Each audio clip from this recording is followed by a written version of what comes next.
Hi guys, എല്ലാവർക്കും നമസ്കാരമുണ്ട്. സുഖല്ല എല്ലാവർക്കും. ഞാനിവിടെ സുഖമായിട്ടിരിക്കുന്നു. ഇന്ന് ഞാൻ പറയാൻ പോകുന്നത് 2009 റിലീസായ the land of the lost എന്ന സിനിമയുടെ കഥയാണ്. ഒരു അടിപൊളി അഡ്വഞ്ചർ ത്രില്ലറാണിത്. ഇതിന്റെ മെയിൻ പ്ലോട്ട് എന്താണെന്ന് വെച്ച് കഴിഞ്ഞാൽ, റിക് മാർഷൽ എന്ന് പേരുള്ള ഒരു സയന്റിസ്റ്റ് ഒരു ഡിവൈസ് കണ്ടുപിടിക്കുകയാണ്. ഒരു ടെക്യോൺ ഡിവൈസ് ആണത്. അത് വെച്ചിട്ട് ടൈം ട്രാവൽ സാധ്യമാവും. അങ്ങനെ അബദ്ധവശാൽ അയാൾ ആ ഡിവൈസ് ഉപയോഗിച്ചപ്പോൾ അയാൾ സമയത്തിന്റെയും സ്പേസിന്റെ ഇടയിലുള്ള ഒരു സ്ഥലത്ത് കുടുങ്ങി പോവാണ്. അതിനെ തുടർന്ന് നടക്കുന്ന ചില സംഭവങ്ങളാണ് ഈ സിനിമയിൽ കാണിക്കുന്നത്. നിങ്ങൾ അഡ്വഞ്ചർ സിനിമകളൊക്കെ ഇഷ്ടപ്പെടുന്ന ആളാണെങ്കിൽ തീർച്ചയായിട്ടും ഈ സിനിമയെ നിങ്ങൾക്ക് ഇഷ്ടപ്പെടും. അപ്പൊ നമുക്ക് വേഗം തന്നെ സിനിമയുടെ കഥയിലേക്ക് കടക്കാം.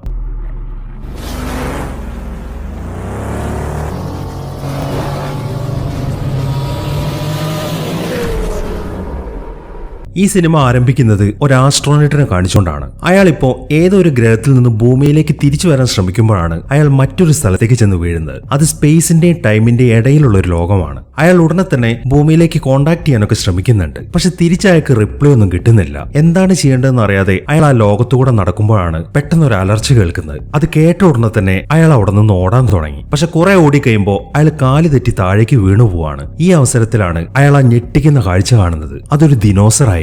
അതിനെ കണ്ട് അയാളാണെങ്കിൽ പേടിച്ചുറക്കെ നിലവിളിച്ചുകൊണ്ടിരിക്കുകയാണ്. പക്ഷെ ആ നിലവിളി കേൾക്കാൻ അവിടെ ആരും തന്നെ ഉണ്ടായിരുന്നില്ല. ഇനി കാണിക്കുന്നത് റിക് മാർഷൽ എന്ന പേരുള്ള ഒരു സയന്റിസ്റ്റിന്റെ ഇന്റർവ്യൂ ആണ്. ക്വാണ്ടം പാലിയന്റോളജി എന്ന പേരിൽ ഇദ്ദേഹം ഒരു പുസ്തകം എഴുതിയിട്ടുണ്ട്. അത് ഉടനെ തന്നെ വിപണിയിലേക്ക് വരാൻ പോവാണ്. അതിന്റെ വിശേഷങ്ങളുമായി ബന്ധപ്പെട്ടിട്ടാണ് ഈ ഇന്റർവ്യൂ ഇപ്പൊ നടന്നുകൊണ്ടിരിക്കുന്നത്. ഒരു ഭ്രാന്തമായിട്ടുള്ള ചിന്താഗതിയാണ് ഇയാളുടേത്. അതായത് ഇദ്ദേഹം പറയുന്നത് എന്താണെന്ന് വെച്ച് കഴിഞ്ഞാൽ, ഭാവിയിൽ നമുക്ക് സമയത്തിന്റെ മറ്റൊരു ഡയമെൻഷനിലേക്ക് യാത്ര ചെയ്യാൻ സാധിക്കും. അതിന്റെ റിസർച്ചാണ് അയാൾ നടത്തിക്കൊണ്ടിരിക്കുന്നത്. ആ കാര്യങ്ങളെ കുറിച്ചൊക്കെയാണ് അയാൾ എഴുതിയിരിക്കുന്ന ആ ക്വാണ്ടം പാലിയന്റോളജി എന്ന പേരിലുള്ള പുസ്തകത്തിൽ പറയുന്നത്. അയാളുടെ ആ റിസർച്ചിന് വേണ്ടി ഏകദേശം $50 മില്യൺ ചെലവാകും എന്നിങ്ങനെയുള്ള കാര്യങ്ങളൊക്കെയാണ് അയാൾ ആ ഇന്റർവ്യൂവിൽ പറഞ്ഞുകൊണ്ടിരിക്കുന്നത്. എന്നാൽ ആ ഇന്റർവ്യൂ എടുക്കുന്ന ആളാണെങ്കിൽ റിക് മാർഷലിനെ ശരിക്കും പരിഹസിച്ചുകൊണ്ടിരിക്കുകയാണ്. നിങ്ങൾ എന്ത് ഭ്രാന്തമായിട്ടുള്ള കാര്യങ്ങളാണ് ഈ പറയുന്നത്? സമയത്തിന്റെ മറ്റൊരു ഡയമെൻഷനിലേക്ക് സഞ്ചരിക്കാൻ പറ്റുമെന്നോ? അതൊന്നും ഒരിക്കലും സംഭവിക്കാൻ പോകുന്നില്ല. നിങ്ങൾ ഗവൺമെന്റിന്റെ പൈസ വെറുതെ വേസ്റ്റ് ആക്കിക്കൊണ്ടിരിക്കുകയാണ് എന്നൊക്കെ പറഞ്ഞിട്ടാണ് ആ ഇന്റർവ്യൂവർ റിക് മാർഷലിനെ പരിഹസിച്ചുകൊണ്ടിരിക്കുന്നത്. അതെല്ലാം കേൾക്കുമ്പോൾ റിക്കിനാണെങ്കിൽ ശരിക്കും ദേഷ്യം വരാൻ തുടങ്ങി. അയാൾ ആ ഇന്റർവ്യൂ എടുക്കുന്ന ആളെ തല്ലാനൊക്കെ ശ്രമിക്കുന്നുണ്ട്. അവസാനം മറ്റൊരാൾ വന്നിട്ട് റിക് മാർഷലിനെ അവിടെ നിന്ന് പിടിച്ചു മാറ്റാണ്. അങ്ങനെ റിക് മാർഷലിന്റെ ജീവിതത്തിൽ ഒരു ഡിസാസ്റ്റർ തന്നെയായിരുന്നു ആ ഇന്റർവ്യൂ എന്ന് പറയുന്നത്. അങ്ങനെ 3 വർഷങ്ങൾ കഴിഞ്ഞു. റിക് മാർഷൽ ഇപ്പോ കുറെ കുട്ടികൾക്കും മറ്റു ചില ആളുകൾക്കും ഒരു ക്ലാസ് എടുത്തുകൊണ്ടിരിക്കുകയാണ്. അതായത് ടെക്യോൺസ് എന്ന് പറയുന്ന കുറച്ച് പാർട്ടിക്കിൾസ് ഉണ്ട്. ഈ പ്രപഞ്ചത്തിൽ ഏറ്റവും വേഗത്തിൽ സഞ്ചരിക്കുന്ന പാർട്ടിക്കിൾസ് ആണത്. അത് ഉപയോഗിച്ചിട്ട് ഒരു ടൈം മെഷീൻ ഉണ്ടാക്കാൻ സാധിക്കും. അയാൾ അതിന്റെ റിസർച്ചാണ് ഇപ്പൊ നടത്തിക്കൊണ്ടിരിക്കുന്നത്. ആ ടൈം മെഷീൻ വെച്ചിട്ട് ഭൂതകാലത്തേക്കും ഭാവി കാലത്തേക്കും സഞ്ചരിക്കാൻ സാധിക്കത്തില്ല. എന്നാൽ സമയത്തിന്റെ മറ്റൊരു ഡയമെൻഷനിലേക്ക് സഞ്ചരിക്കാൻ സാധിക്കും. അത് ഫ്യൂച്ചറും പാസ്റ്റും പ്രസന്റും എല്ലാം ഒരുമിച്ച് കൂടുന്ന ഒരു സ്ഥലമാണ്. എന്നിങ്ങനെയുള്ള കാര്യങ്ങളൊക്കെയാണ് അയാൾ ഇപ്പോ ആ ക്ലാസ്സിൽ പറഞ്ഞുകൊണ്ടിരിക്കുന്നത്. എന്നാൽ വളരെ ഭ്രാന്തമായിട്ടുള്ള ഒരു ആശയമായിരുന്നു അത്. അതുകൊണ്ട് തന്നെ അത് കേട്ടിരിക്കുന്ന ഓരോരുത്തരും ഒരുപാടേറെ സംശയങ്ങളൊക്കെ ചോദിക്കാൻ തുടങ്ങി. സത്യം പറഞ്ഞു കഴിഞ്ഞാൽ അവരെല്ലാവരും മാർഷലിനെ കളിയാക്കിക്കൊണ്ടിരിക്കുകയാണ്. അതെല്ലാം കേൾക്കുമ്പോൾ അയാൾ ഉടനെ തന്നെ ആ ക്ലാസ് പിരിച്ചുവിടാണ്. ഈ സമയത്താണ് കാംബ്രിഡ്ജ് യൂണിവേഴ്സിറ്റിയിൽ പഠിക്കുന്ന ഒരു സ്റ്റുഡന്റ് അങ്ങോട്ട് വരുന്നത്. ഇവളുടെ പേര് ഹോളി എന്നാണ്. ഇവൾ ഈ റിക് മാർഷലിന്റെ ഒരു ഫാനാണ്. അയാൾ ഇങ്ങനെ ഒരു ടെക്യോൺ ഡിവൈസ് കണ്ടുപിടിക്കാൻ ശ്രമിക്കുന്നുണ്ട് എന്നറിഞ്ഞിട്ട് വന്നതാണ് അവൾ അതിനെക്കുറിച്ചൊക്കെ ചോദിക്കാൻ തുടങ്ങി. അതായത് നിങ്ങൾ എന്താണ് ആ മെഷീൻ ബിൽഡ് ചെയ്യാത്തത് എന്നൊക്കെയാണ് അവൾ ചോദിക്കുന്നത്. അത് കേൾക്കുമ്പോൾ ഇങ്ങനെ ഒരു തിയറി ഞാൻ ഉണ്ടാക്കി എന്നുള്ളത് സത്യം തന്നെയാണ്. ഇത്രയും വർഷമായിട്ട് ഞാൻ ഈ തിയറിക്ക് പുറകിലായിരുന്നു. ശരിക്കും പറഞ്ഞാൽ എന്റെ ഈ തിയറിയാണ് എന്റെ ജീവിതം തന്നെ നശിപ്പിച്ചത്. ഇതിന്റെ പുറകിൽ പോയതുകൊണ്ട് തന്നെ ഒരു സയന്റിസ്റ്റ് ആയിരുന്ന ഞാൻ ഇപ്പോൾ എല്ലാവരുടെയും മുന്നിൽ ഒരു കോമാളിയാണ്. അതുകൊണ്ട് ഇനി എനിക്ക് ഈ തിയറിയുടെ പുറകിൽ സഞ്ചരിക്കാൻ പറ്റത്തില്ല എന്നൊക്കെയാണ് അയാൾ പറയുന്നത്. അതെല്ലാം കേൾക്കുമ്പോൾ നിങ്ങൾക്ക് ഇതുവരെയായിട്ട് നിങ്ങളെ മനസ്സിലായിട്ടില്ല ഡോക്ടർ. നിങ്ങൾക്ക് തീർച്ചയായിട്ടും ആ ഡിവൈസ് കണ്ടുപിടിക്കാൻ സാധിക്കും. കാരണം നിങ്ങൾ പറയുന്ന കാര്യങ്ങളൊക്കെ സത്യമാണ്. സമയത്തിന്റെ മറ്റൊരു ഡയമെൻഷൻ ഉണ്ട്. നിങ്ങൾ ഈ ഫോസിൽ കണ്ടില്ലേ? 250 മില്യൺ വർഷം ഇതിന് പഴക്കമുണ്ട്. എനിക്ക് ഇവിടുത്തെ ഒരു മരുഭൂമിയിൽ നിന്നാണ് ഇത് കിട്ടിയത്. പക്ഷെ നിങ്ങൾ ഇതിലെ ഈ ഇംപ്രിന്റ് ശ്രദ്ധിച്ചോ? ഇത് നമ്മുടെ നാട്ടിൽ കിട്ടുന്ന $10 ഒരു ലൈറ്ററിന്റെ ഇംപ്രിന്റ് ആണ്. ഇതെങ്ങനെയാണ് ഈ ഫോസിലിൽ വന്നത്? മാത്രമല്ല ഈ ഫോസിൽ എനിക്ക് കിട്ടിയ സ്ഥലത്ത് നിന്നും എന്റെ ഈ കഴുത്തിൽ കിടക്കുന്ന ക്രിസ്റ്റലും കിട്ടി. ഇതിൽ നിന്നും വളരെ പ്യുവർ ആയിട്ടുള്ള ടെക്യോൺ എനർജിയാണ് പുറത്തേക്ക് വരുന്നത്. ഇതിൽ നിന്നൊക്കെ നിങ്ങളിപ്പോ റിസർച്ച് നടത്തിക്കൊണ്ടിരിക്കുന്ന കാര്യങ്ങളെല്ലാം സത്യമാണെന്ന് തെളിഞ്ഞല്ലേ? അപ്പൊ പിന്നെ നിങ്ങൾക്ക് തീർച്ചയായിട്ടും ഈ ടൈം മെഷീനും ഉണ്ടാക്കാൻ സാധിക്കും എന്ന് പറഞ്ഞിട്ട് അവൾ അവിടെ നിന്ന് പോവാണ്. അവൾ പോയി കഴിയുമ്പോൾ അയാൾ ആ ഫോസിൽ എടുത്തിട്ട് ചെക്ക് ചെയ്യാൻ തുടങ്ങി. അയാളുടെ കയ്യിൽ ഒരു ലൈറ്റർ ഇരിക്കുന്നുണ്ട്. ആ ലൈറ്ററിൽ എഴുതിയിരിക്കുന്ന അതേ കാര്യം തന്നെയാണ് ആ ഫോസിലുള്ള ഇംപ്രിന്റിലും എഴുതിയിരിക്കുന്നത്. അയാൾ ഉടനെ തന്നെ ആ ലൈറ്റർ ഓപ്പൺ ചെയ്തിട്ട് ആ ഫോസിലേക്ക് വെച്ച് നോക്കുകയാണ്. അത് കറക്റ്റ് ആയിട്ട് അവിടെ ഫിറ്റ് ആവുന്നുണ്ട്. അത് കണ്ട് അയാൾ ശരിക്കും അത്ഭുതപ്പെട്ട് നിൽക്കുകയാണ്. അങ്ങനെ പിറ്റേ ദിവസമായി ദിവസമായി ഹോളി വീണ്ടും റിക്കിനെ കാണാൻ വേണ്ടി അയാളുടെ വീട്ടിലേക്ക് വന്നിരിക്കുകയാണ്. അവൾ അയാളുടെ റൂമിലേക്ക് എത്തുമ്പോൾ അയാൾ താഴെ വീണ് കിടക്കുന്നതാണ് കാണുന്നത്. അവൾ ഉടനെ തന്നെ അയാളെ എഴുന്നേൽപ്പിക്കുകയാണ്. അയാൾ പറയുന്നത് തലേ ദിവസം രാത്രി മൊത്തം ഞാൻ ആ ഡിവൈസ് ഉണ്ടാക്കിയെടുക്കാനുള്ള ശ്രമത്തിലായിരുന്നു. അതിനിടയിൽ ഞാൻ നല്ല രീതിയിൽ ഭക്ഷണം കഴിച്ചു, അങ്ങനെയാണ് എന്റെ ബോധം പോയത് എന്നൊക്കെയാണ് അയാൾ പറയുന്നത്. അയാൾ അതെല്ലാം പറഞ്ഞു കഴിഞ്ഞ് അവൾ അവിടെ ചെക്ക് ചെയ്യുമ്പോൾ അയാൾ ആ ടൈം മെഷീൻ അവിടെ ബിൽഡ് ചെയ്ത് വെച്ചിട്ടുണ്ട്. അത് കാണുമ്പോൾ അവൾക്ക് ശരിക്കും അത്ഭുതമായി. നിങ്ങളൊരു സംഭവം തന്നെയാണ് സാർ എന്നൊക്കെ പറഞ്ഞിട്ട് അവൾ അയാളെ അപ്രിഷിയേറ്റ് ചെയ്യാൻ തുടങ്ങി. ഈ സമയത്താണ് അയാൾ മറ്റൊരു കാര്യം പറയുന്നത്. ഞാൻ ആ മെഷീൻ സക്സസ്ഫുൾ ആയി ഉണ്ടാക്കിയെന്നത് സത്യം തന്നെയാണ്, പക്ഷെ അത് ഓണാക്കി നോക്കാൻ എനിക്ക് ധൈര്യമില്ല എന്നാണ് അയാൾ പറയുന്നത്. അത് കേൾക്കുമ്പോൾ ഇത്രയും വലിയൊരു കണ്ടുപിടുത്തം നടത്തിയിട്ട് ഇത് ഓണാക്കാൻ നിങ്ങൾക്ക് ധൈര്യമില്ലാന്നോ? അതിന് ഞാൻ സമ്മതിച്ചാലല്ലേ, നിങ്ങൾ എന്റെ കൂടെ വാ, ഇത് ഓണാക്കാൻ പറ്റിയൊരു സ്ഥലം എനിക്കറിയാം എന്ന് പറഞ്ഞിട്ട് അവൾ അയാളെയും കൂട്ടി അവിടെ നിന്ന് പോകാൻ തുടങ്ങി. ഒരു മരുഭൂമിയിലേക്കാണ് അവളുടെ യാത്ര. അതായത് അവൾക്ക് നേരത്തെ ഒരു ഫോസിൽ കിട്ടിയിട്ടില്ലായിരുന്നു. ആ സ്ഥലത്തേക്കാണ് അവൾ ഇപ്പൊ അയാളെയും കൊണ്ട് പോകുന്നത്. ആ മരുഭൂമിയിലായിട്ട് ഡെവിൾസ് കാനിയോൺ എന്ന് പേരുള്ള ഒരു ഗുഹയുണ്ട്. അതിനകത്ത് നിന്നാണ് അവൾക്ക് ആ ഫോസിൽ കിട്ടിയിരിക്കുന്നത്. ആ ഗുഹ എന്ന് പറയുന്നത് ഒരു പാർക്ക് പോലത്തെ ഒരു സെറ്റപ്പാണ്. വിൽ എന്ന് പേരുള്ള ഒരാളാണ് ആ ഗുഹ ഇപ്പൊ നടത്തിക്കൊണ്ടിരിക്കുന്നത്. അവരുടനെ തന്നെ വില്ലിന്റെ അടുത്തേക്ക് ചെന്നിട്ട് ഞങ്ങൾക്ക് ഈ ഗുഹയ്ക്കുള്ളിലേക്ക് ഒരു ടൂർ വേണം എന്നൊക്കെ ആവശ്യപ്പെടുകയാണ്. $30 തരികയാണെന്നുണ്ടെങ്കിൽ നിങ്ങൾ ഈ ഗുഹ മൊത്തം ഞാൻ കാണിക്കാം എന്നാണ് വില്ല് പറയുന്നത്. അവരാണെങ്കിൽ അത് സമ്മതിക്കുകയും ചെയ്യുന്നു. അങ്ങനെ വില്ല് ഉടനെ തന്നെ ഒരു ബോട്ടൊക്കെ റെഡിയാക്കിയിട്ട് അവരെയും കൊണ്ട് ആ ഗുഹയ്ക്കുള്ളിലെ വെള്ളത്തിലൂടെ തുഴയാൻ തുടങ്ങി. പോകുന്ന വഴിക്ക് ആ ഗുഹയുടെ ചരിത്രത്തെ കുറിച്ചിട്ടൊക്കെ വില്ല് അവരുടെ അടുത്ത് പറയുന്നുണ്ട്. ചില എക്സ്പേർട്സ് പറയുന്നത് ഈ ഗുഹയ്ക്ക് 100 വർഷം പഴക്കമുണ്ടെന്നാണ്. അവര് പറയുന്നത് ആയിരക്കണക്കിന് മിസ്റ്ററികൾ ഈ ഗുഹയിൽ ഒളിഞ്ഞു കിടക്കുന്നുണ്ടെന്നാണ്. എന്നാൽ മറ്റു ചില ലെജൻഡ്സ് പറയുന്നത് ആയിരക്കണക്കിന് വർഷം ഈ ഗുഹയ്ക്ക് പഴക്കമുണ്ട്, 100 കണക്കിന് മിസ്റ്ററികളാണ് ഈ ഗുഹയിൽ ഒളിഞ്ഞു കിടക്കുന്നതെന്നാണ്. എന്നാൽ കൂടുതൽ ആളുകളും പറയുന്നത് ഓന്ത് മനുഷ്യരെ കുറിച്ചിട്ടാണ്. അവരായിരുന്നു പണ്ട് കാലത്ത് ഈ ഗുഹയുടെ അട്രാക്ഷൻ. ഇങ്ങോട്ട് വരുന്നവരെയൊക്കെ ആ ഓന്ത് മനുഷ്യർ അറ്റാക്ക് ചെയ്യാറുണ്ട് എന്നൊക്കെയാണ് വില്ല് ഇപ്പൊ അവരുടെ അടുത്ത് പറയുന്നത്. ശരിക്കും പറഞ്ഞു കഴിഞ്ഞാൽ ആ ഗുഹയെ കുറിച്ചിട്ട് ഒരു ഭീതി ജനിപ്പിക്കാൻ വേണ്ടി അയാൾ കേട്ട കഥകളൊക്കെ അയാൾ ഇങ്ങനെ തട്ടിവിട്ടുകൊണ്ടിരിക്കുകയാണ്. അയാൾ ആ കഥ പറയുന്ന സമയത്ത് ഒരു ഓന്ത് മനുഷ്യന്റെ പ്രതിമ അങ്ങോട്ട് തള്ളിയിടണം എന്നൊക്കെ വില്ല് അയാളുടെ ഒരു അസിസ്റ്റന്റിനെ പറഞ്ഞ് ഏൽപ്പിച്ചിട്ടുണ്ടായിരുന്നു. എന്നാൽ ഈ കഥയൊക്കെ പറഞ്ഞു കഴിഞ്ഞ് കുറെ കഴിഞ്ഞിട്ടാണ് അയാൾ ആ ഓന്ത് മനുഷ്യന്റെ പ്രതിമ തള്ളിയിടുന്നത്. അതായത് അയാളുടെ ടൈമിംഗ് തെറ്റി. അതുകൊണ്ട് തന്നെ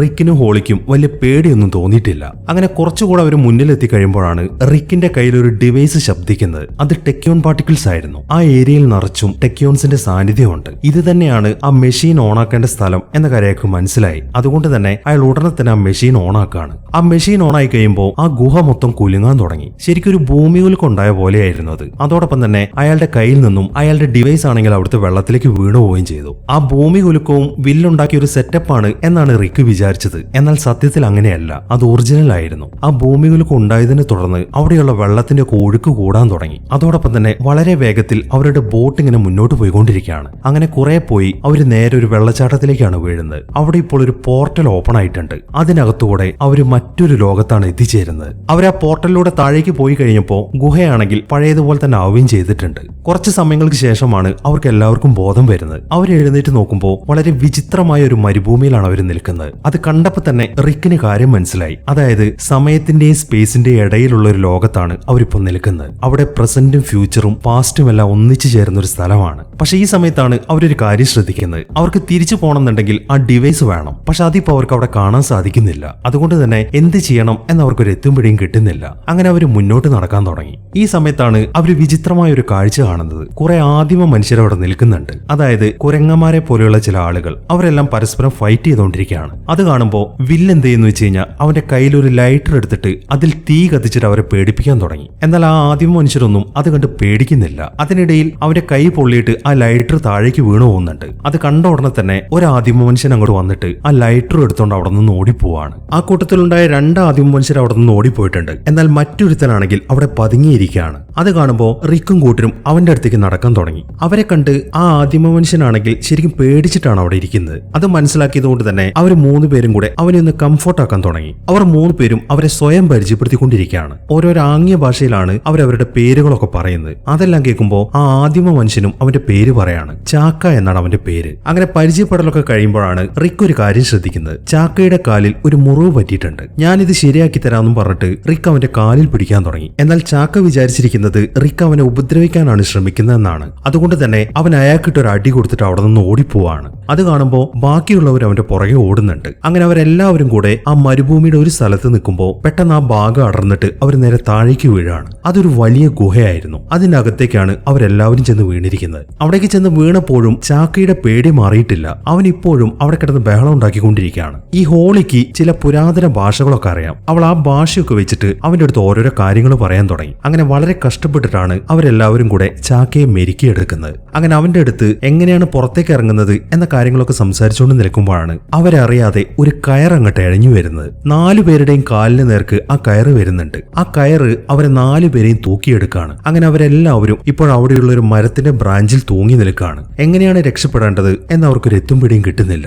ഈ സമയത്താണ് വലിയൊരു അലർച്ച കേൾക്കുന്നത്. അത് കേട്ട ഉടനെ തന്നെ റിക്ക് ആണെങ്കിൽ മറ്റൊരു കാര്യവും ശ്രദ്ധിക്കുന്നുണ്ട്. അവർ തൂങ്ങി നിൽക്കുന്നതിന്റെ താഴെയായിട്ട് ഒരു ആസ്ട്രോനറ്റിന്റെ സ്യൂട്ട് കിടക്കുന്നുണ്ട്. അത് നമ്മൾ ഈ സിനിമയുടെ തുടക്കത്തിൽ കണ്ട ആസ്ട്രോനറ്റ് ആണ്. മാത്രമല്ല കുറേയേറെ എല്ലുകൾ അവിടെ കിടക്കുന്നുണ്ട്. അപ്പോൾ ഇതൊരു ഫീഡിംഗ് സ്റ്റേഷൻ ആണ് എന്ന കാര്യം അവർക്ക് മനസ്സിലായി. ഉടനെ തന്നെ ഇവിടെ നിന്ന് രക്ഷപ്പെട്ടിട്ടില്ല എന്നുണ്ടെങ്കിൽ എല്ലാവരുടെയും പണി തീരും. അതുകൊണ്ട് തന്നെ അവർ 4 പേരും കൂടെ വളരെ കഷ്ടപ്പെട്ട് ആ കയറിൽ കിടന്നിട്ട് ആടാൻ തുടങ്ങി. അവിടെയുള്ള മരത്തിൽ കയറി പിടിക്കാനാണ് അവരുടെ ശ്രമം. എന്നാൽ പെട്ടെന്നാണ് നമ്മൾ നേരത്തെ കണ്ട ദിനോസർ അങ്ങോട്ട് വരുന്നത്. വന്ന ഉടനെ തന്നെ അത് ഉറക്കെ അലറാൻ തുടങ്ങി. പക്ഷെ ആ ദിനോസർ അവരെ കടിക്കാൻ ശ്രമിക്കുമ്പോൾ അവർ തൂങ്ങി നിൽക്കുന്ന ആ കയറിലാണ് അതിന്റെ കടി കൊള്ളുന്നത്. അതോടൊപ്പം തന്നെ ആ കയറെല്ലാം പൊട്ടി അവർ താഴേക്ക് വീഴുകയും ചെയ്യുന്നു. അങ്ങനെ പെട്ടെന്ന് തന്നെ അവർ അവിടെ നിന്ന് എഴുന്നേറ്റ് ഓടാൻ തുടങ്ങി. ദിനോസർ ആണെങ്കിൽ അവരെയും ഫോളോ ചെയ്തിട്ട് അവരുടെ പുറകിൽ തന്നെയുണ്ട്. അങ്ങനെ അവർ കുറെ ഓടി ഒരു കാട്ടിന്റെ അകത്തേക്കാണ് ചെല്ലുന്നത്. ഈ സമയത്താണ് റിക്കിനും ഹോളിക്ക് ഒരു ഐഡിയ തോന്നുന്നത്. അവർ നാട്ടിലേക്ക് തിരിച്ചെത്തി കഴിഞ്ഞാൽ സമയത്തിന്റെ മറ്റൊരു ഡയമെൻഷനിൽ എത്തി എന്ന കാര്യം ബാക്കിയുള്ളവരെ വിശ്വസിപ്പിക്കണമല്ലോ. അതിനുവേണ്ടി വില്ലിനെ ദിനോസറിന്റെ മുന്നിൽ നിർത്തി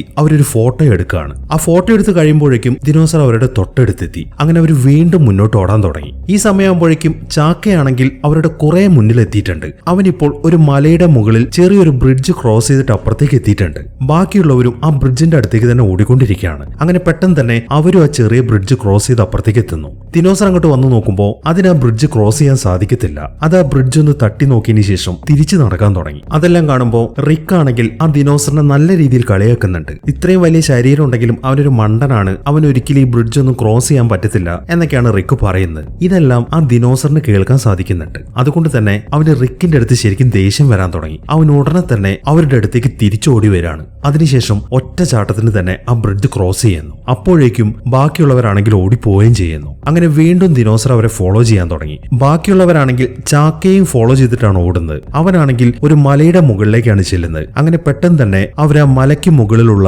ചെറിയ ഗുഹയുടെ അകത്തേക്ക് കയറുകയാണ്. ദിനോസർ അങ്ങോട്ട് വന്ന് നോക്കുന്നുണ്ട്. പക്ഷെ അതിന്റെ അകത്തേക്ക് കയറാൻ സാധിക്കുന്നില്ല. കുറെ സമയം ട്രൈ ചെയ്തതിനു ശേഷം അവരുടെ എല്ലാവരുടെയും ദേഹത്തേക്ക് ഒന്ന് തുപ്പിയിട്ട് അത് തിരിച്ചു പോവാണ്. അതൊക്കെ കണ്ട് അവരാണെങ്കിൽ ആകെ സമാധാനത്തിൽ നിൽക്കുകയാണ്. ഈ സമയം ഹോളി ആണെങ്കിൽ ആ ദിനോസറിനൊരു പേരിട്ടിട്ടുണ്ട്. ഗ്രംപി എന്നാണ് അവൾ അതിനെ വിളിക്കുന്നത്. അങ്ങനെ ആ ദിനോസർ പോയി കഴിഞ്ഞതിന് ശേഷം അവർ ആ ഗുഹ മൊത്തം സെർച്ച് ചെയ്യാൻ തുടങ്ങി. നമുക്ക് ഈ ഗുഹയിൽ തന്നെ ക്യാമ്പ് അടിച്ചാലോ എന്നാണ് റിക്ക് ചോദിക്കുന്നത്. അത് കേൾക്കുമ്പോൾ വില്ല അതിന് സമ്മതിക്കുന്നില്ല. സാധാരണ ഗുഹയിലൊക്കെ ആരെങ്കിലും ക്യാമ്പ് ചെയ്തിട്ടുണ്ടെങ്കിൽ അവരെല്ലാം മരിച്ചിട്ടേ ഉള്ളൂ, അതുകൊണ്ട് നമുക്ക് ഇവിടെ നിൽക്കേണ്ട, നമുക്ക് പോവാം എന്നൊക്കെയാണ് അവൻ പറയുന്നത്. ഈ സമയത്താണ് ആ ഗുഹയ്ക്കുള്ളിൽ നിന്നൊരു പാട്ട് കേൾക്കുന്നത്. വളരെ കൗതുകത്തോടെ അതെന്താണെന്ന് ചെക്ക് ചെയ്യാൻ വേണ്ടി അവർ ആ ഗുഹയ്ക്കുള്ളിലേക്ക് നടക്കാൻ തുടങ്ങി. അതൊരു ഗ്രാമഫോൺ ആയിരുന്നു. ചാക്കയാണ് അത് ഓണാക്കിയത്. അവിടെ 2 ചെയർ ഇട്ടിട്ടുണ്ട്. ആ ചെയറിലാണെങ്കിൽ 2 അസ്ഥികൂടങ്ങളും ഇരിക്കുന്നുണ്ട്. അതിൽ നിന്നും ഈ സ്ഥലത്തേക്ക് വേറെ ആളുകൾ വന്നിട്ടുണ്ട് എന്ന കാര്യമൊക്കെ അവർക്ക് മനസ്സിലായി. അങ്ങനെ റിക്ക് പറഞ്ഞ പോലെ തന്നെ അവർ അവിടെ തന്നെ ക്യാമ്പ് ചെയ്യാനുള്ള തയ്യാറെടുപ്പിലാണ്. വില്ലനാണെങ്കിൽ ശരിക്കും പേടിയുണ്ട്. മെയിനായിട്ടും ആ ദിനോസറിനെയാണ്. അതുകൊണ്ട് തന്നെ അവൻ എന്തൊക്കെയോ ബോക്സ് ഒക്കെ എടുത്തിട്ട്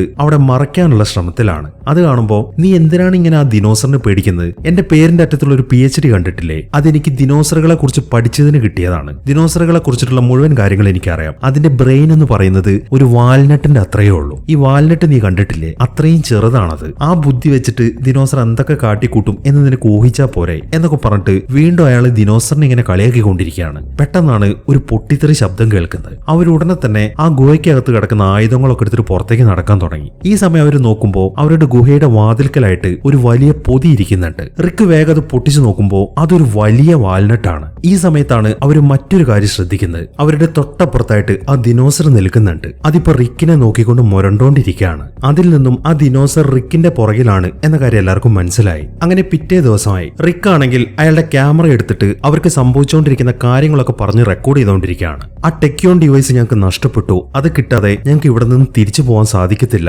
ഞങ്ങൾ എങ്ങനെ ഇവിടെ പട്ടിണി കിടന്ന് മരിക്കേണ്ട അവസ്ഥയിൽ എത്തുകയാണെങ്കിൽ ഉറപ്പായിട്ടും ഞങ്ങൾ ആ ചാക്കയെ പിടിച്ചിട്ട് ചുട്ടു നിന്നും എന്നൊക്കെ പറഞ്ഞിട്ടാണ് അയാൾ ആ വീഡിയോ റെക്കോർഡ് ചെയ്തുകൊണ്ടിരിക്കുന്നത്. ഈ സമയത്താണ് വില്ലും ചാക്കയും അങ്ങോട്ട് വരുന്നത്. അവർ കുറെ ഫ്രൂട്ട്സ് ഒക്കെ പറിച്ചിട്ടുണ്ട്. അങ്ങോട്ട് എത്തിയ ഉടനെ തന്നെ ചാക്ക അത് എല്ലാവർക്കും കഴിക്കാൻ കൊടുക്കുകയാണ്. അത് കാണുമ്പോൾ നിക്ക് ഇത് കഴിക്കാൻ വരട്ടെ, ഇതിന് വല്ല വിഷമുണ്ടെങ്കിലോ നമുക്കത് ഇവനോട് തന്നെ ചോദിക്കാമെന്ന് പറഞ്ഞിട്ട് റിക്ക് ചാക്കയുടെ അടുത്ത് സംസാരിക്കാൻ തുടങ്ങി. ഇത് കഴിക്കാൻ പറ്റുന്ന സാധനമാണോ എന്നാണ് അയാൾ ആംഗ്യഭാഷയിൽ ചോദിക്കുന്നത്.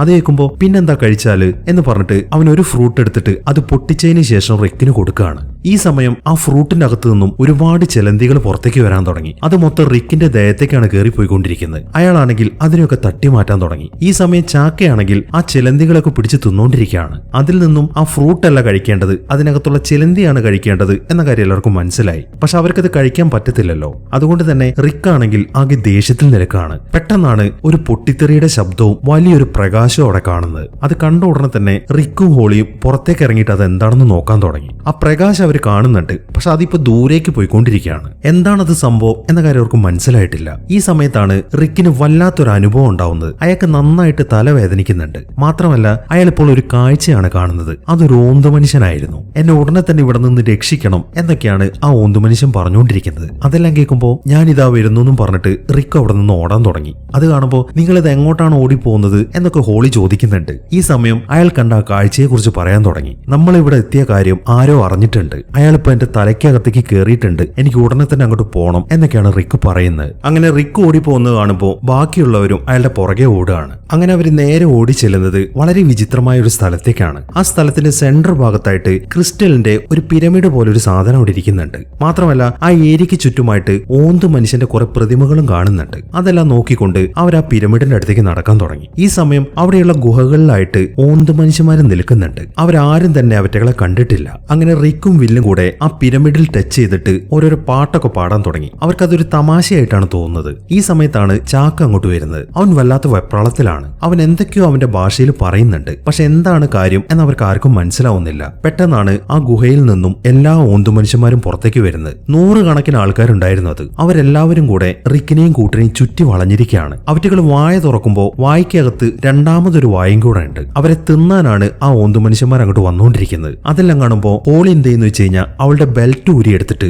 അവരെ അടിക്കാൻ തയ്യാറായിട്ട് നിൽക്കുകയാണ്. ഈ സമയത്താണ് അവളുടെ ബെൽറ്റിന്റെ ബക്കിളിൽ നിന്നും ഒരു പ്രകാശം പുറത്തേക്ക് പോകുന്നത്. അത് കാണുമ്പോൾ റിക്ക് എന്ത് ചെയ്യുന്നു വെച്ച് കഴിഞ്ഞാൽ ആ പ്രകാശം അവിടെയുള്ള ആ പ്രതിമയുടെ കണ്ണിലേക്ക് അടിക്കാൻ തുടങ്ങി. അതോടൊപ്പം തന്നെ അത് മറ്റു പ്രതിമകളുടെ കണ്ണിലേക്ക് സ്പ്രെഡ് ആവുന്നു. അങ്ങനെ അതെല്ലാം കൂടിച്ചേരുമ്പോൾ ആ ക്രിസ്റ്റലിന്റെ പിരമിഡിനകത്തായിട്ട് ഒരു ഡോർ ഓപ്പൺ ആവുകയാണ്. അത് കണ്ട ഉടനെ തന്നെ അവരെല്ലാവരും ആ പിരമിഡിനകത്തേക്ക് കയറി നിൽക്കുകയാണ്. അകത്തേക്ക് കയറി കഴിഞ്ഞപ്പോൾ ആ ഓന്ത് മനുഷ്യന്മാർക്ക് അവിടേക്ക് വരാൻ സാധിക്കുന്നില്ല. അങ്ങനെ പെട്ടെന്ന് തന്നെ ആ ഡോർ എല്ലാം ക്ലോസ് ആയി പോവാണ്. അവർ നോക്കുമ്പോൾ അവരിപ്പോൾ നിൽക്കുന്നത് വേറെ ഏതോ ഒരു സ്ഥലത്താണ്. അവിടെയായിട്ട് നേരത്തെ റിക്ക് മനസ്സിൽ കണ്ട ആ ഓന്തു മനുഷ്യനും കിടക്കുന്നുണ്ട്. റിക്കും കൂട്ടരും അങ്ങോട്ട് വരുന്നത് കാണുമ്പോൾ ആ ഓന്തു മനുഷ്യൻ സംസാരിക്കാൻ തുടങ്ങി. അതിന്റെ പേര് ഈനിക് എന്നാണ്. ഞാൻ വിളിച്ചതിനെ തുടർന്ന് നിങ്ങൾ ഇങ്ങോട്ട് വന്നതിന് എനിക്ക് ഒരുപാട് സന്തോഷമുണ്ട്. നീ റിക്ക് മാർഷൽ അല്ലേ? നിന്റെ കണ്ടുപിടുത്തത്തെ കുറിച്ചൊക്കെ ഞാനും അറിഞ്ഞിട്ടുണ്ട്. ഇവിടെ ഇരുന്നിട്ട് എനിക്ക് എല്ലാ കാര്യങ്ങളും കാണാൻ സാധിക്കും. ഇതെന്റെ ലോകമാണ്. പക്ഷെ ഇന്ന് ഞാൻ ഇവിടെ ഒരു തടവുപുള്ളിയാണ്. സാൺ എന്ന് പറയുന്ന ഒരു ദുഷ്ടശക്തിയുണ്ട്. അവനാണ് എന്നെ ഇവിടെ തടവിലാക്കി വെച്ചിരിക്കുന്നത്. എന്റെ ഈ ലോകം മൊത്തം അവൻ കീഴ്പ്പെടുത്തി.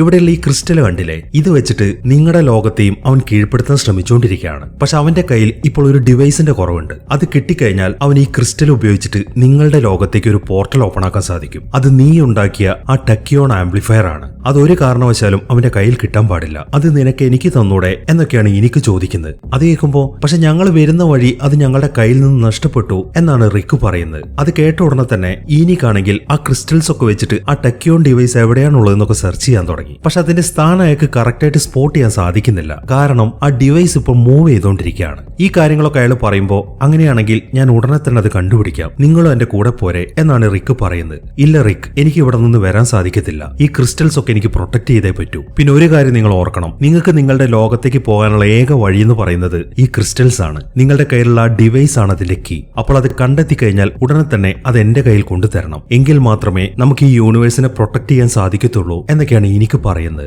അതെല്ലാം കേൾക്കുമ്പോൾ ആ കാര്യം ഞാൻ ഏറ്റെന്നും പറഞ്ഞിട്ട് റിക്കും കൂട്ടരും വേഗം തന്നെ അവിടെ നിന്ന് പോവാണ്. അങ്ങനെ അവിടെ നിന്ന് പുറത്തേക്ക് ഇറങ്ങിയ ഉടനെ തന്നെ റിക്ക് ഒരു പ്ലാൻ ഉണ്ടാക്കിയിട്ടുണ്ട്. അതായത് ഒരു ഹോട്ട് എയർ ബലൂൺ ഉണ്ടാക്കി വില്ലിന് അതിനകത്ത് കയറ്റിയിട്ട് ആ സ്ഥലം മൊത്തം സെർച്ച് ചെയ്യുക. അവൻ നിൽക്കുന്ന ആ ബലൂണിന്റെ അടിയിലായിട്ട് ഒരു ടെക്കിയോൺ റിഫ്ലക്ടർ ഘടിപ്പിക്കും. അങ്ങനെ അത് വെച്ചിട്ട് ആ സ്ഥലത്ത് മൊത്തം ചുറ്റിക്കറങ്ങുമ്പോൾ അവരുടെ ഡിവൈസ് എവിടെയാണോ വീണ് കിടക്കുന്നത് എന്ന കാര്യം ആ റിഫ്ലക്ടറിന് മനസ്സിലാവും. അങ്ങനെ അതിന്റെ സ്ഥാനം കണ്ടെത്തി കഴിഞ്ഞാൽ റിക്കും ഹോളിയും ചെന്നിട്ട് ആ സാധനം കയ്യിലെടുക്കും. അതാണ് അവരുടെ പ്ലാൻ. പക്ഷെ വേറൊരു പ്രശ്നം കൂടെ അവർക്കുണ്ട്. അവിടെ ദിനോസറുകളുണ്ട്. അത് അവരുടെ ഈ സെർച്ചിങ്ങിന് ഒരു ഭീഷണിയാണ്. അതിന് റിക്ക് മറ്റൊരു ഐഡിയ ആണ് കണ്ടെത്തിയിരിക്കുന്നത്. അതായത് അവർ ഉറങ്ങിക്കിടന്ന സമയത്ത് റിക്ക് ഒരു ദിനോസറിന്റെ മൂത്രമൊക്കെ കളക്ട് ചെയ്തിട്ടുണ്ട്. ഈ ദിനോസറിന് നല്ല സ്മെല്ലിംഗ് പവർ ഉള്ളതാണ്. അതുകൊണ്ട് തന്നെ ആ മൂത്രം ദേഹത്തേക്ക് ആക്കി കഴിഞ്ഞാൽ ദിനോസറുകൾക്ക് നമ്മളെ കണ്ടെത്താൻ സാധിക്കത്തില്ല. ഈ കാര്യം പറഞ്ഞതിന് ശേഷം റിക്ക് ആണെങ്കിൽ ആ മൂത്രം മൊത്തം അയാളുടെ ദേഹത്തേക്ക് ഒഴിക്കാൻ തുടങ്ങി. അതിനുശേഷം കുറച്ച് അയാൾ കുടിക്കുകയും ചെയ്യുന്നുണ്ട്. അവന്റെ ഐഡിയ ഒക്കെ കൊള്ളാമെങ്കിലും ബാക്കിയുള്ളവർ ആ മൂത്രത്തിൽ കുളിക്കാൻ സമ്മതിക്കുന്നില്ല. അങ്ങനെ ആ കാര്യങ്ങളൊക്കെ സെറ്റ് ചെയ്തിട്ട് അവർ ഉടനെ തന്നെ അവരുടെ സെർച്ചിങ് ആരംഭിക്കുകയാണ്.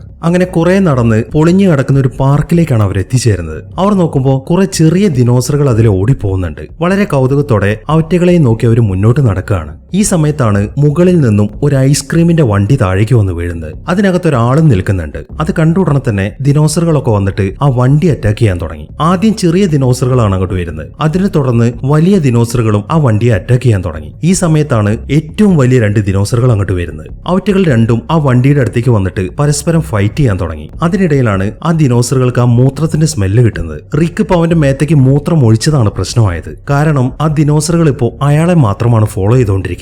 ബാക്കി 2 പേരും ആണെങ്കിൽ സേഫ് ആണ്. അങ്ങനെ 2 ദിനോസറുകളും അയാളെ അവിടെ നിന്ന് ഓടിക്കാൻ തുടങ്ങി. അയാളാണെങ്കിൽ ജീവനം കൊണ്ട് പരക്കം പാഞ്ഞുകൊണ്ടിരിക്കുകയാണ്. അങ്ങനെ കുറെ ഓടി റിക്ക് ഇപ്പൊ ഒരു വണ്ടിക്കകത്തേക്കാണ് കയറിയിരിക്കുന്നത്. എന്നാൽ ദിനോസർ അങ്ങോട്ട് വന്നിട്ട് ആ വണ്ടിയാണെങ്കിൽ തകർത്ത് കളയുകയും ചെയ്യുന്നു. ഈ സമയത്താണ് മറ്റേ ദിനോസർ വന്നിട്ട് അതുമായിട്ട് ഫൈറ്റ് ചെയ്യുന്നത്. അതിനിടയിൽ റിക്ക് ആണെങ്കിൽ നൈസായിട്ട് അവിടെ നിന്ന് ഓടിപ്പോവുകയും ചെയ്യുന്നു. അങ്ങനെ അവനിപ്പോൾ ഒരു പാറയുടെ സൈഡിൽ മറഞ്ഞിരിക്കുകയാണ്. ഈ സമയത്താണ് അവനൊരു ഗ്യാസ് സിലിണ്ടർ കാണുന്നത്. ഫ്രീസ് ആക്കുന്ന ഗ്യാസ് ആണ് അതിനകത്തുള്ളത്. അവൻ ഉടനെ തന്നെ ആ സിലിണ്ടർ എടുത്തിട്ട് അവിടെ നിന്ന് ഓടാൻ തുടങ്ങി. ഈ സമയം ഒരു ദിനോസർ അവനെ ഫോളോ ചെയ്ത് വരുന്നുണ്ട്. അവനാണെങ്കിൽ നേരെ ഓടി ചെല്ലുന്നത് അവിടെ നിർത്തിയിട്ടിരിക്കുന്ന ഒരു വണ്ടിയുടെ അടുത്തേക്കാണ്. അതിനുശേഷം ആ ഗ്യാസ് സിലിണ്ടർ ആ വണ്ടിയിൽ വെച്ചിട്ട് അത് ദിനോസറിന് നേരെ എറിയാണ്. അതോടൊപ്പം തന്നെ ദിനോസർ ആണെങ്കിൽ ആ ഗ്യാസ് സിലിണ്ടർ വിഴുങ്ങുകയും ചെയ്യുന്നു. അതിനകത്തുള്ളത് ഫ്രീസ് ആക്കുന്ന ഗ്യാസ് ആണ്. അതുകൊണ്ട് തന്നെ ദിനോസർ മൊത്തത്തിൽ ഐസായി പോവാണ്. മാത്രമല്ല പെട്ടെന്ന് തന്നെ അത് പൊട്ടിത്തെറിക്കുകയും ചെയ്യുന്നു. ഈ സമയത്താണ് അവരൊരു കാര്യം കാണുന്നത്. അത് റിക്കിന്റെ ആ ടെക്യോൺ ഡിവൈസ് ആയിരുന്നു. അത് ആ ദിനോസർ വിഴുങ്ങിയതാണ്. അതിപ്പോ പുറത്തേക്ക് തെറിച്ചു വീണിട്ടുണ്ട്. അത് കണ്ട സന്തോഷത്തിൽ അവരത് എടുക്കാൻ വേണ്ടി അതിന്റെ അടുത്തേക്ക് പോകുമ്പോഴാണ് ഒരു പറക്കുന്ന ദിനോസർ അങ്ങോട്ട് വന്നിട്ട് ആ ടെക്യോൺ ഡിവൈസ് എടുത്തിട്ട് അവിടെ നിന്ന് പറന്നു പോകുന്നത്. അത് കണ്ട് എന്ത് ചെയ്യണമെന്നറിയാതാകെ നിരാശയിൽ നിൽക്കുകയാണ് എല്ലാവരും. അങ്ങനെ കുറച്ച് സമയങ്ങൾ കഴിഞ്ഞു. റിക്കിന്റെ അവസാനത്തെ പ്രതീക്ഷ അവസാനിച്ചിരിക്കുകയാണ്. ഇനി ഞാൻ എങ്ങോട്ടും വരുന്നില്ല എന്ന് പറഞ്ഞിട്ട് അയാൾ ഇപ്പോൾ ഒരു കാറിന്റെ അകത്ത് കയറി കിടക്കുകയാണ്. അത് കാണുമ്പോൾ ഹോളി സംസാരിക്കാൻ തുടങ്ങി. നിങ്ങളൊരു മികച്ച സയന്റിസ്റ്റ് ആണ്, എന്നിട്ട് നിങ്ങൾ ഈ ചെറിയ കാര്യത്തിന് നിരാശപ്പെടുകയാണോ? ഞാൻ നിങ്ങളെക്കുറിച്ച് കേട്ടപ്പോൾ മുതൽ നിങ്ങളുടെ ഒരു ആരാധികയായിരുന്നു. പിന്നെ നിങ്ങൾ ഉണ്ടാക്കിയ തിയറി ആയിരുന്നു ഞാനും ഫോളോ ചെയ്തുകൊണ്ടിരുന്നത്. എന്നിട്ട് ഇപ്പോൾ നിങ്ങൾ എന്നെ നിരാശപ്പെടുത്താണോ എന്നൊക്കെ പറഞ്ഞിട്ട് വളരെ സങ്കടത്തോടെയാണ് അവൾ അവിടെ നിന്ന് പോകുന്നത്. അങ്ങനെ സമയം രാത്രിയായി. എല്ലാവരും ഇപ്പോൾ ഒരു മരത്തിന്റെ അടുത്ത് കൂടിയിരിക്കുകയാണ്. ഈ ചാക്കയുണ്ടല്ലോ, അവനിപ്പോ അവന്റെ ട്രൈബിൽ നിന്ന് പുറത്താണ്. അവൻ അവരെ ശരിക്കും മിസ് ചെയ്യുന്നുണ്ട്. ആ ഒരു വിഷമങ്ങളൊക്കെ അവൻ വില്ലിന്റെ അടുത്ത് പറഞ്ഞുകൊണ്ടിരിക്കുകയാണ്. വില്ലാണെങ്കിൽ ഓരോന്നൊക്കെ പറഞ്ഞിട്ട് ചാക്കയെ സമാധാനിപ്പിക്കാൻ തുടങ്ങി. ഈ സമയത്താണ് റിക്ക് അങ്ങോട്ട് വരുന്നത്. അയാളുടെ നിരാശയൊക്കെ മാറിയിട്ടുണ്ട്. നമുക്ക് ഉടനെ തന്നെ നമ്മുടെ അടുത്ത പരിപാടി നോക്കാം എന്നാണ് അയാൾ വന്ന ഉടനെ തന്നെ പറയുന്നത്. അതിനുശേഷം അയാൾ ഒരു പാട്ടൊക്കെ പാടാൻ തുടങ്ങി. ബാക്കിയുള്ളവരാണെങ്കിൽ അയാൾ പാടുന്നത് നോക്കിക്കൊണ്ട് അവിടെ തന്നെ ഇരിക്കുകയാണ്. ഈ സമയം ഒരു വലിയ കൊതുക് വന്നിട്ട് അയാളുടെ കഴുത്തിൽ നിന്ന് ചോര കുടിക്കുന്നുണ്ട്. എന്നാൽ അയാളാണെങ്കിൽ അതൊന്നും അറിയാതെ പാട്ടിങ്ങനെ പാടിക്കൊണ്ടിരിക്കുകയാണ്. ചോര കുടിക്കുന്നതിനനുസരിച്ചിട്ട് കൊതുകിന്റെ വയറിങ്ങനെ വീർക്കാൻ തുടങ്ങി. അങ്ങനെ അത് പെട്ടെന്ന് തന്നെ അവിടെ നിന്ന് പോവുകയും ചെയ്യുന്നു. ഇതൊന്നും അറിയാതെ റിക്ക് ഇങ്ങനെ പാട്ട് പാടിക്കൊണ്ടിരിക്കുകയാണ്. കുറച്ച് സമയം കഴിയുമ്പോൾ അയാൾക്ക് ശരിക്കും ഉറക്കം വരാൻ തുടങ്ങി. ഈ സമയത്താണ് ബാക്കിയുള്ളവർ ഞെട്ടിക്കുന്ന ഒരു കാഴ്ച കാണുന്നത്. ആ കൊതുക് അയാളുടെ പുറത്ത് തന്നെ ഇരിക്കുന്നുണ്ട്. അത് അയാളുടെ മുഴുവൻ ചോരയും ഇങ്ങനെ കുടിച്ചുകൊണ്ടിരിക്കുകയാണ്. അതുകൊണ്ട് തന്നെ റിക്കിന്റെ മുഖം മൊത്തം വിളറി വെളുത്തിട്ടുണ്ട്. അയാൾ ഉടനെ തന്നെ ഉറങ്ങി താഴേക്ക് വീഴാണ്. അതോടൊപ്പം തന്നെ ആ കൊതുകാണെങ്കിൽ ചത്തുപോവുകയും ചെയ്യുന്നു. അയാളുടെ ശരീരത്തിലെ കുറെ ബ്ലഡ് ഇപ്പൊ പുറത്തേക്ക് പോയിട്ടുണ്ട്. അങ്ങനെ പിറ്റേ ദിവസം രാവിലെ അയാൾ എഴുന്നേൽക്കുമ്പോൾ റിക്കിന്റെ പുറത്തായിട്ട് ആ കൊതുക് കടിച്ച ഒരു വലിയ പാടുണ്ട്. പക്ഷെ അതൊന്നും അയാൾക്ക് ഇപ്പോഴും ഫീൽ ചെയ്യുന്നില്ല. അങ്ങനെ ഉടനെ തന്നെ അയാൾ എല്ലാവരെയും വിളിച്ചെഴുന്നേൽപ്പിച്ചിട്ട് ആ ടെക്യോൺ ഡിവൈസ് അന്വേഷിച്ച് നടക്കാൻ തുടങ്ങി. അവരിപ്പോ നേരെ പോകുന്നത് ഒരു മലയുടെ മുകളിലേക്കാണ്. അവിടെയാണ് ആ പക്ഷി ദിനോസറിന്റെ കൂടുള്ളത്. ഒരുപക്ഷെ അവിടേക്കായിരിക്കാം ആ ടെക്യോൺ ഡിവൈസ് കൊണ്ടുപോയിരിക്കുന്നത് എന്ന വിശ്വാസത്തിലാണ് അവരങ്ങോട്ട് കയറിപ്പോയിക്കൊണ്ടിരിക്കുന്നത്. ഈ സമയം ആ പക്ഷി ദിനോസർ ആണെങ്കിൽ അവിടെ നിന്ന് പറന്നു പോകുന്നുണ്ട്. അങ്ങനെ ആ മലയുടെ മുകളിലെത്തുമ്പോൾ അവരുടെ ആ ഊഹം തെറ്റിയില്ല. ആ ടെക്യോൺ ഡിവൈസ് അവിടെ സെറ്റ് ചെയ്ത് വെച്ചിട്ടുണ്ട്. അവിടെ നിറച്ചും ആ പക്ഷി മുട്ടയിട്ട് വെച്ചിരിക്കുകയാണ്. ആ ടെക്യോൺ ഡിവൈസിന് ഒരു പ്രത്യേകതയുണ്ട്. അതിൽ പാട്ട് പാടും. ആ മുട്ടകൾക്കിടയിൽ അത് വെച്ചിട്ട് അതിൽ നിന്ന് പാട്ട് പാടിക്കൊണ്ടിരിക്കുകയാണ്. അത് കണ്ട ഉടനെ തന്നെ റിക്ക് എന്ത് ചെയ്യുന്ന വെച്ച് കഴിഞ്ഞാൽ നൈസായിട്ട് ആ മുട്ടകൾക്കിടയിലൂടെ ആ ഡിവൈസിന്റെ അടുത്തേക്ക് നടക്കാൻ തുടങ്ങി. അങ്ങനെ പെട്ടെന്ന് തന്നെ അവൻ ആ ഡിവൈസ് കയ്യിലെടുക്കുന്നു. പക്ഷെ അത് കയ്യിലെടുത്ത ഉടനെ തന്നെ ആ പാട്ട് നിന്നു പോവാണ്. അതോടൊപ്പം ആ മുട്ട വിരിയാൻ തുടങ്ങി. അങ്ങനെ പെട്ടെന്ന് തന്നെ അതിനകത്തുള്ള മുഴുവൻ പക്ഷി ദിനോസറുകളും പുറത്തേക്ക് വരികയാണ്. പക്ഷെ ഈ ഒരു അവസരത്തിൽ എന്തുകൊണ്ടാണ് ആ മുട്ട വിരിഞ്ഞത് എന്ന കാര്യം അയാൾക്ക് മനസ്സിലായിട്ടില്ല. അയാൾ ആ കാര്യം ഹോളിയുടെ അടുത്താണ് ചോദിക്കുന്നത്. അത് കേൾക്കുമ്പോൾ അത് ആ പാട്ട് ഓഫ് ആയതുകൊണ്ടാണ്. ഒരുപക്ഷെ ആ ഡിവൈസിൽ നിന്ന് വരുന്ന പാട്ട് ഒരു താരാട്ട് പാട്ടായിട്ടായിരിക്കും ആ പക്ഷിക്കുഞ്ഞുങ്ങൾക്ക് ഫീൽ ചെയ്തിട്ടുണ്ടായിരിക്കുക. അതുകൊണ്ടാണ് അത് ഓഫായ ഉടനെ തന്നെ അവറ്റകൾ എഴുന്നേറ്റത് എന്നാണ് ഹോളി പറയുന്നത്. അതെല്ലാം കേൾക്കുമ്പോൾ അയാൾക്കൊരു ഐഡിയ തോന്നുകയാണ്. അയാൾ ഉടനെ തന്നെ ആ ഡിവൈസിൽ നിന്ന് പാടിയ പാട്ട് തന്നെ പാടാൻ തുടങ്ങി. ബാക്കിയുള്ളവരും അതുപോലെ തന്നെ പാടുന്നുണ്ട്. ആ പാട്ടെല്ലാം കേൾക്കുമ്പോൾ ആ പക്ഷി ദിനോസറുകളൊക്കെ വീണ്ടും ഉറങ്ങിപ്പോവാണ്. അതിനിടയിൽ അവരെല്ലാവരും നൈസായിട്ട് അവിടെ നിന്ന് രക്ഷപ്പെടുകയും ചെയ്യുന്നു. അങ്ങനെ ആ ടെക്യോൺ ഡിവൈസ് അവർക്ക് തിരിച്ചു കിട്ടി. ഇനി അവർക്ക് തിരിച്ചവരുടെ ലോകത്തേക്ക് തന്നെ പോവാം. ആ ഒരു സന്തോഷത്തിൽ അവർ അവിടെയുള്ള ഒരു പൂളിൽ ചാടി കുളിക്കാൻ തുടങ്ങി. ഈ സമയം ഹോളി ആണെങ്കിൽ ആ ഡിവൈസ് ചെക്ക് ചെയ്തുകൊണ്ടിരിക്കുകയാണ്. അതിനിടയിലാണ് അവൾ ഒരു കാഴ്ച കാണുന്നത്. അവൾ നിൽക്കുന്നതിന്റെ കുറച്ചപ്പുറത്തായിട്ട് മറ്റൊരു ക്രിസ്റ്റലിന്റെ പിരമിഡ് കാണുന്നുണ്ട്. അവൾ ഉടനെ തന്നെ അതിനകത്തേക്ക് നടക്കാൻ തുടങ്ങി. അതിനകത്ത് വേറെയും ക്രിസ്റ്റലുകൾ കാണുന്നുണ്ട്. വളരെ കൗതുകത്തോടെ അതൊക്കെ നോക്കിക്കൊണ്ട് നിൽക്കുകയാണ് അവൾ. ഈ സമയം അവള് പോയതൊന്നും അറിയാതെ ബാക്കി എല്ലാവരും അവിടെ റെസ്റ്റ് എടുത്തുകൊണ്ടിരിക്കുകയാണ്. അതിനിടയിലാണ് ഒരു വലിയ ഞണ്ട് അവരുടെ അടുത്തേക്ക് ഓടി വരുന്നത്. അവരെ പിടിക്കാൻ തന്നെയാണ് അതിന്റെ വരവ്. പക്ഷെ അവരുടെ തൊട്ടടുത്തെത്തുമ്പോഴേക്കും അത് നിന്നിരുന്ന സ്ഥലം കുഴിഞ്ഞിട്ട് അത് നേരെ താഴേക്ക് വീണു. താഴേക്ക് വീണ ഉടനെ തന്നെ അത് പുറത്തേക്ക് തെറിച്ചു വീണ് ചെതറി പോകുന്നുണ്ട്. അതെല്ലാം കാണുമ്പോൾ റിക്കും കൂട്ടരും ചെന്നിട്ട് ആ ഞണ്ടിന്റെ ഓരോ പാർട്സ് ഒക്കെ കഴിക്കാൻ തുടങ്ങി. ഈ സമയം ഹോളി ആണെങ്കിൽ ആ ക്രിസ്റ്റലിന്റെ അകത്ത് തന്നെയാണുള്ളത്. അവൾ നോക്കുമ്പോൾ അവിടെ എന്തൊക്കെയോ മുട്ടകളൊക്കെ കാണുന്നുണ്ട്. അവൾ അതൊക്കെ കയ്യിലെടുക്കാൻ തുടങ്ങി. ഈ സമയത്താണ് അവിടെ ഒരു വീഡിയോ കാണുന്നത്. ആ ജാണാണ് അതിൽ സംസാരിക്കുന്നത്. ആ ഈനിക്കിപ്പോൾ ഞങ്ങളുടെ കയ്യിൽ നിന്ന് ചാടിപ്പോയിരിക്കുകയാണ്. അവൻ ആ ക്രിസ്റ്റലിന്റെ പവർ വെച്ചിട്ട് ഈ പ്രപഞ്ചം മൊത്തത്തിൽ കീഴ്പ്പെടുത്താനുള്ള തയ്യാറെടുപ്പിലാണ്. ഒരു കാരണവശാലും അവനെ നിങ്ങൾ ആരും വിശ്വസിക്കരുത് എന്നൊക്കെയാണ് ആ വീഡിയോയിൽ സാൻ പറഞ്ഞുകൊണ്ടിരിക്കുന്നത്. അയാൾ അത് പറഞ്ഞു തീരുമ്പോഴേക്കും ഒരു പൊട്ടിച്ചിരി കേൾക്കാൻ തുടങ്ങി. അതോടൊപ്പം തന്നെ സാൻ ആണെങ്കിൽ വെടിയേറ്റ് താഴേക്ക് വീഴുകയും ചെയ്യുന്നു. അതെല്ലാം കണ്ട് ഒന്നും മനസ്സിലാവാതെ നിൽക്കാണ് ഹോളി. ഈ സമയത്താണ് അവൾ ഒരു കാര്യം ശ്രദ്ധിക്കുന്നത്. ആ വീഡിയോ പ്രൊജക്റ്റ് ആയിരിക്കുന്നത് ഒരു അസ്ഥിക്കൂടത്തിൽ നിന്നാണ്. ആ കാഴ്ച അവളെ ശരിക്കും ഞെട്ടിച്ചു കളഞ്ഞു. അത് സാന്റെ അസ്ഥിക്കൂടമായിരുന്നു. അപ്പൊ നേരത്തെ ഈനിക്ക് പറഞ്ഞതൊക്കെ കളവാണ് എന്ന കാര്യമൊക്കെ മനസ്സിലായി. അതായത് ഈനിക്കാണ് വില്ലൻ. ആ കാര്യം ഉടനെ തന്നെ മറ്റുള്ളവരെ അറിയിക്കാൻ വേണ്ടി അവൾ അവിടെ നിന്ന് പോകാൻ തുടങ്ങുമ്പോഴാണ് പെട്ടെന്ന് ഒരു ഓന്തു മനുഷ്യൻ അങ്ങോട്ട് വന്നിട്ട് അവളെ പിടിക്കുന്നത്. അങ്ങനെ കുറച്ച് സമയങ്ങൾ കഴിഞ്ഞു.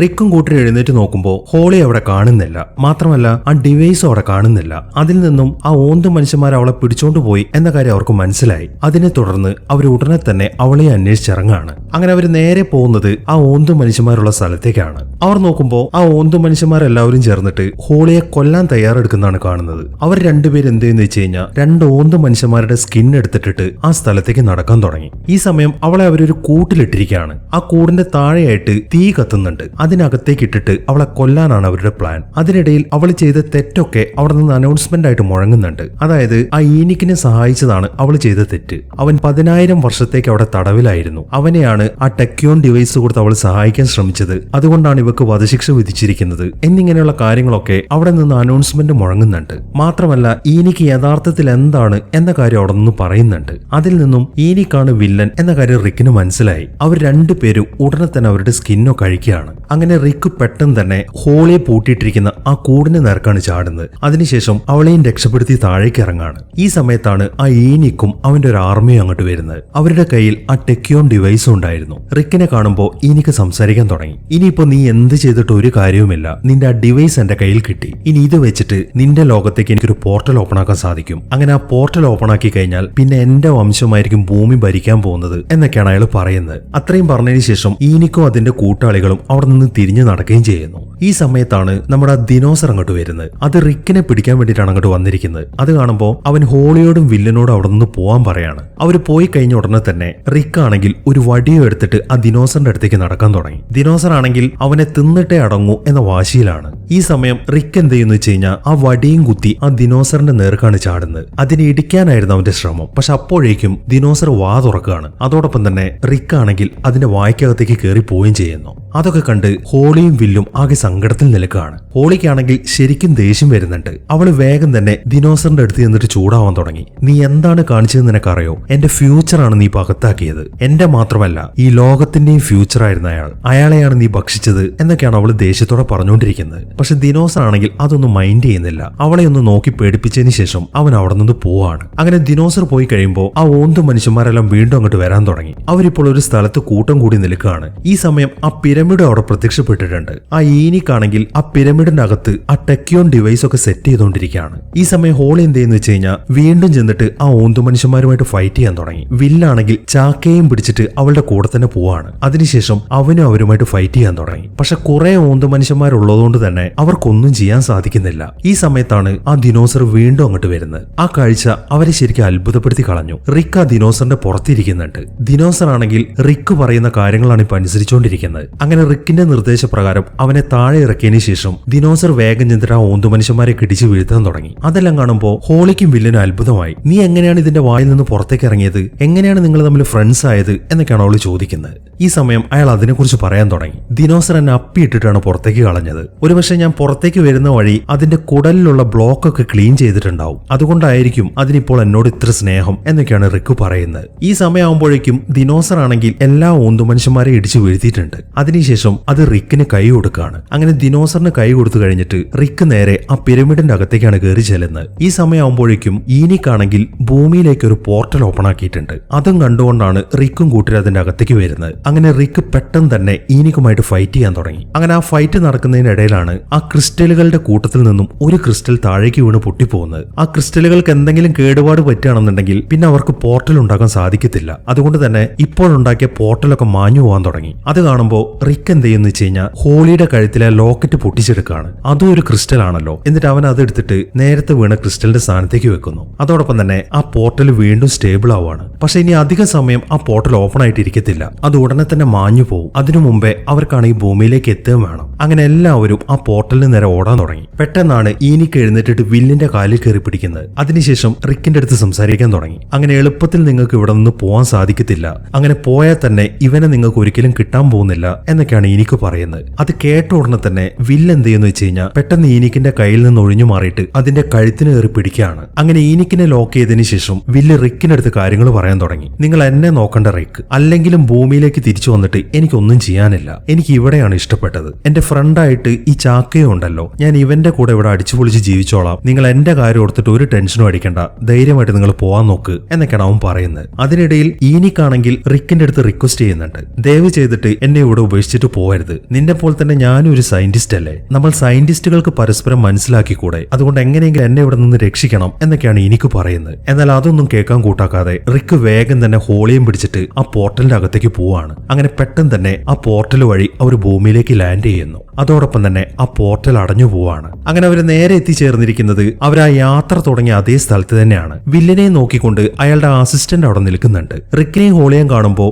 വില്ല് എവിടെയാണ് എന്നാണ് ആ അസിസ്റ്റന്റ് ചോദിക്കുന്നത്. അവനിപ്പോ അവൻ ഏറ്റവും ഇഷ്ടപ്പെട്ട ഒരു സ്ഥലത്താണുള്ളത് എന്നാണ് റിക്ക് അതിന് മറുപടി പറയുന്നത്. അതിനുശേഷം അവർ അവിടെ നിന്ന് പോവുകയും ചെയ്യുന്നു. ഇതേ സമയം തന്നെ വില്ലാണെന്നുണ്ടെങ്കിൽ ചാക്കയുടെ കൂടെ ഒരു മരുഭൂമിയിലൂടെ നടക്കുകയാണ്. ചാക്കയാണെങ്കിൽ അവന്റെ കൂട്ടാളികളുടെ അടുത്തേക്കാണ് വില്ലിനെയും കൊണ്ട് പോകുന്നത്. വില്ല് നോക്കുമ്പോൾ ചാക്കയുടെ പോലത്തെ കുറെ ആളുകൾ അവിടെ നിൽക്കുന്നുണ്ട്. മാത്രമല്ല അവർക്കിടയിൽ 5 സുന്ദരി പെൺകുട്ടികളും നിൽക്കുന്നുണ്ട്. അവരെ കാണുമ്പോൾ വില്ലിന് ശരിക്കും സന്തോഷമായി. കുറെ കാലങ്ങൾക്ക് ശേഷമാണ് ആ പെൺകുട്ടികളും അവരെ പോലുള്ള ഒരു മനുഷ്യനെ കാണുന്നത്. അതുകൊണ്ട് തന്നെ അവരും ശരിക്കും സന്തോഷത്തിലാണ്. ഇനിയിപ്പോ വില്ല് അവരുടെ കൂടെയാണ് ജീവിക്കാൻ പോകുന്നത്. അങ്ങനെ നാട്ടിലെത്തിയതിനു ശേഷം വില്ല് മറ്റൊരു പുസ്തകം കൂടെ എഴുതിയിട്ടുണ്ട്. അതിൽ സമയത്തിന്റെ മറ്റൊരു ഡയമെൻഷനിലുണ്ടായ അവന്റെ അനുഭവങ്ങളാണ്. ആ പുസ്തകത്തിന്റെ പബ്ലിഷിംഗുമായി ബന്ധപ്പെട്ട് റിക്ക് ഇപ്പോൾ ഒരു ഇന്റർവ്യൂ അറ്റൻഡ് ചെയ്യാൻ വേണ്ടി ഒരു ചാനലിലേക്ക് വന്നിരിക്കുകയാണ്. നേരത്തെ അവൻ ഇൻസൾട്ട് ചെയ്ത അതേ ഇന്റർവ്യൂവർ തന്നെയാണ് ഇത്തവണയും അവൻ ഇന്റർവ്യൂ എടുക്കുന്നത്. ഈ ഒരു അവസരത്തിൽ റിക്ക് തന്നെ സൈൻ ചെയ്ത അവന്റെ പുതിയ പുസ്തകം അവൻ അയാൾക്ക് സമ്മാനിക്കുകയാണ്. അങ്ങനെ വളരെ മധുരമായിട്ട് തന്നെ അവൻ അവന്റെ പ്രതികാരവും വീട്ടി. ഈ ഒരു സീനും കാണിച്ചിട്ടാണ് ഈ സിനിമ അവസാനിക്കുന്നത്. അപ്പോൾ എങ്ങനെയുണ്ടായിരുന്നു? എന്താണെങ്കിലും ഈ വീഡിയോനെ കുറിച്ചിട്ടുള്ള നിങ്ങളുടെ അഭിപ്രായങ്ങൾ എഴുതി അറിയിക്കാൻ മറക്കരുത്. ഒരു 300 കമന്റ് ആണ് ഈ വീഡിയോയ്ക്ക് ഞാൻ പ്രതീക്ഷിക്കുന്നത്. അപ്പോൾ കിടിലൻ ഒരു സിനിമയുമായിട്ട് നമുക്ക് അടുത്ത വീഡിയോയിൽ കാണാം.